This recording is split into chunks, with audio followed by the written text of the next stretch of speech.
দেখুন, যদি এটাকে শুধুই দুর্ঘটনা হিসেবে বলা হয় তাহলে আমাদের কাছে কয়েকটা প্রশ্ন এক্ষুনি আসে। একটা প্রশ্ন হলো যে এই যে দুর্ঘটনাটা ঘটলো, যদি দুর্ঘটনাই হয়, আজ পর্যন্ত কোনো ভিআইপি ক্ষেত্রে আমরা দেখতে পাইনি যে কোনো ভিআইপি এই পদপিষ্ট হয়ে মারা গেছে। এক নম্বর।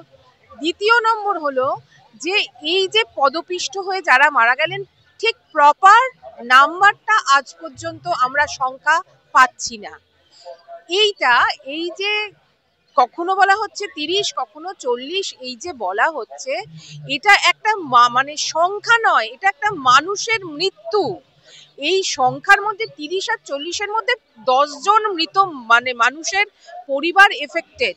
হ্যাঁ, সেইটা নিয়েও একটা টালবাহানা, অদ্ভুত রকমের উদাসীনতা এইভাবে জানতে পাচ্ছি। দেখুন, আরো বড় ব্যাপার, আজ পর্যন্ত কোনো প্রেস রিলিজে দেয়া হলো না যেখানে এই ৭০ জন আহত হয়ে আছে তাদের এখন কি অবস্থা, এইটা আমরা জানতে পাচ্ছি না। আমরা জানতে পাচ্ছি না যে যাদের এই যে বাড়ি ফিরিয়ে দেওয়া হচ্ছে তাদের প্রপারলি ডেথ সার্টিফিকেটটা দেওয়া হচ্ছে না।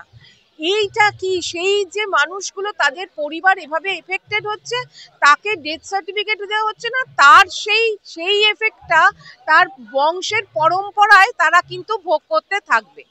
এটা একটা হচ্ছে যে উনি যে ক্ষতিপূরণের কথা বলেছেন, মানুষের ক্ষেত্রে ক্ষতিপূরণ হয় না, তাও ওনারা যেটা বলছেন যে ক্ষতিপূরণের কথা বলছেন, সেই ক্ষতিপূরণের জন্য সংখ্যার একটা ওনারা নির্দিষ্ট করছেন না, ওনারা ডেথ সার্টিফিকেট দিচ্ছেন না। এই যে একটা অবস্থা আমাদের একটা গণতান্ত্রিক দেশে, এই ভয়ঙ্কর একটা অরাজকতা, এটা আমাদের শিউরে উঠতে হয়।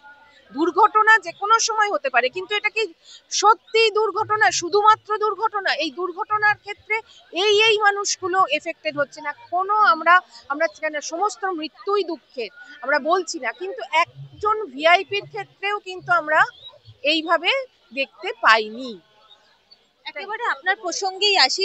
আদানির সময় দেখলাম আমরা জেড প্লাস সিকিউরিটি থেকে শুরু করে খোদ উত্তরপ্রদেশের মুখ্যমন্ত্রী যোগী আদিত্যনাথ এবং ভারতীয় স্বরাষ্ট্রমন্ত্রী অমিত শাহর ক্ষেত্রে স্নানের সময় জেড প্লাস সিকিউরিটি দেওয়া হয়েছে। বারংবার সমালোচকরা কিন্তু প্রশ্ন করছে, তাহলে সাধারণ মানুষকে তামঝাম করে ডেকে এনে কি যোগী সরকার দায়িত্ব নিয়ে মৃত্যুর মুখে ঠেলে দিলেন, কি বলবেন?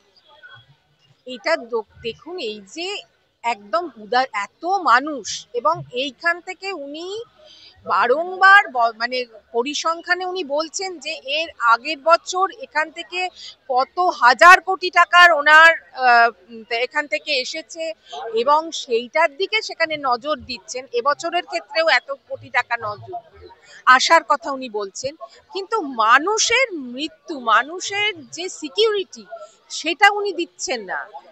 এইটাই হলো আমাদের ভাবার ব্যাপার, এবং তার পরবর্তী স্টেপগুলো আমাদেরকে আরো বেশি আহত করে, আশঙ্কিত হই আমরা ওই ব্যাপারে। একেবারে শেষ প্রশ্নে চলে যাব। একটি বিখ্যাত মানে পুরোহিত বা বাবা বলতে পারি, তিনি বলেছেন কুম্ভ মেলায় যারা মৃত্যুবরণ করেছে তারা নাকি পুণ্য লাভ করেছেন। আপনি সমর্থন করেন? মৃত্যুর পর পুণ্য লাভ করা এইটা মানে চিরমুক্তি ঘটে গেল তার জীবনে। এই মুক্তিটা কার, মানে এই পুণ্যটা কে লাভ করবে? যিনি মারা গেলেন, তা ওনাদের ভাবনা চিন্তায় এই পুণ্য কেউ পরবর্তী প্রজন্ম, এই তারপরের এই জন্মান্তর, সেটা ওনাদের দর্শন।